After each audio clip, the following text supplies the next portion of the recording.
Bonjour à tous, bienvenue dans cette nouvelle vidéo. Donc comme vous avez pu voir le titre, je vais vous parler du bilan climatique du mois d'avril 2020 pour mon secteur en Saône-et-Loire. Alors je fais ce bilan climatique en m'aidant bien évidemment des relevés faits par mon capteur de température et également des relevés faits par mon pluviomètre connecté pour vous faire le bilan climatique avec les températures et les précipitations. Donc voilà, nous allons commencer à présent ce bilan climatique avec les températures. Donc au niveau des températures moyennes sur l'ensemble du mois, mon capteur de température a relevé une température moyenne de 14,1 degrés. Alors il faut savoir que la température moyenne de 14,1 degrés pour mon secteur, c'est une température moyenne d'un mois de mai quand même, hein. Et donc là on était au mois d'avril, donc ce qui prouve que ce mois d'avril 2020 a été très excédentaire au niveau des températures.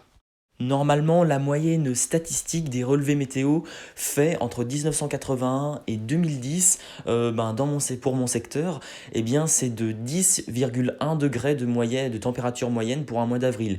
Et donc là, on était à 14,1 degrés, donc faites le calcul, ça fait un excédent de température de 4 degrés, ce qui est vraiment notable.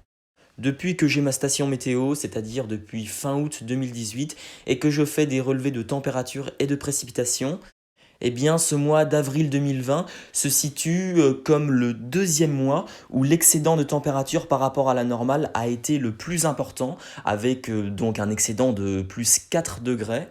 Et donc ce mois d'avril 2020 en excédent de température se situe juste avant le mois de février 2020 qui lui a eu un excédent de plus 4,4 degrés, ce qui est également considérable. Et puis ce mois d'avril 2020 se situe également devant le mois de juillet 2019 qui lui a eu un excédent de 3,5 degrés. Donc nous allons passer à présent aux précipitations. Donc sur l'ensemble du mois, j'ai eu un cumul total de 63,8 mm. Le cumul total moyen pour un mois d'avril étant situé autour de 66 mm, je conclus que ce mois est dans les normes et dans les moyennes au niveau des précipitations, pour mon secteur en tout cas. Car sur malheureusement pas mal de régions de France, notamment le nord-est et puis beaucoup de secteurs du centre-est de la France, les cumuls de pluie ont vraiment été dérisoires durant ce mois d'avril, gros déficit pluviométrique donc. De mon côté, je sors de ce mois d'avril avec un cumul total sur le mois dans les normes, conforme aux moyennes pour un mois d'avril. De mon côté, je sors de ce mois d'avril avec des précipitations donc dans les normales, mais il faut savoir que les précipitations sur mon département, sur le département de Saône-et-Loire, les précipitations ont été très hétérogènes. Elles ont été hétérogènes à cause en fait d'orages qui ont été très pluvieux, mais en revanche très localisés. C'est-à-dire que moi, par exemple, je sors avec 63,8 mm d'eau, notamment en raison d'un orage très pluvieux, assez fort et stationnaire qui est survenu le 25 avril, mais sur d'autres régions qui n'ont pas eu d'orage, ou alors l'orage leur est passé à côté, ils ont eu beaucoup moins de pluie en fait durant ce mois. C'est pour ça que les cumuls ont été très hétérogènes sur le département pour ce mois d'avril 2020. Donc maintenant, on va passer aux événements climatiques marquants durant ce mois d'avril 2020. Donc on va tout d'abord commencer par un premier événement marquant en début de mois. C'est les gelées assez tardives et assez fortes en tout début de mois lors des 1er, du 2 et du 3 avril. De mon côté, j'ai eu des gelées qui ont avoisiné -2, -3 degrés, mais localement, en plaine, les gelées ont avoisiné pour le début du mois d'avril les -4 à -5 degrés quand même. Donc ce coup de froid au tout début du mois d'avril qui avait commencé en fait vers le 23-24 mars, s'est rapidement éclipsé à partir du 4-5 avril où là mon département a assisté à une envolée remarquable des températures pour un mois d'avril, et même pas que mon département, hein, quasiment la France entière a subi une envolée assez remarquable des températures pour une début avril, avec une vague de douceur, voire même localement de la chaleur entre le 4 et le 13 avril. De mon côté, dans mon département, sur mon secteur, j'ai eu des températures maximales qui avoisinaient fréquemment 22 à 24 degrés et localement 25 degrés sur mon département quand même. Et sur d'autres régions de France, les températures ont quand même atteint jusqu'à 28,3 degrés à Saumur par exemple. Ensuite, cette vague de chaleur très précoce pour la saison.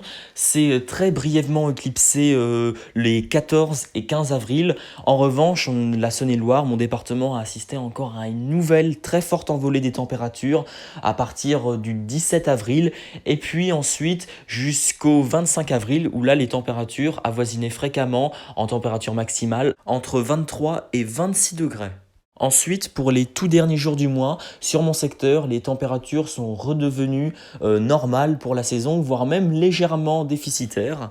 Donc voilà, les températures ne dépassaient plus vraiment ensuite 15 degrés, ce qui est dans les normes, voire légèrement déficitaire en température maximale pour une fin avril. Ensuite, en événement remarquable durant ce mois d'avril, nous allons également passer à la sécheresse de surface qui a vraiment été très importante, qui s'est prolongée jusqu'au 25 avril, avec entre le 1er avril et le 25 avril seulement 0,7 mm, ce qui est vraiment rien du tout.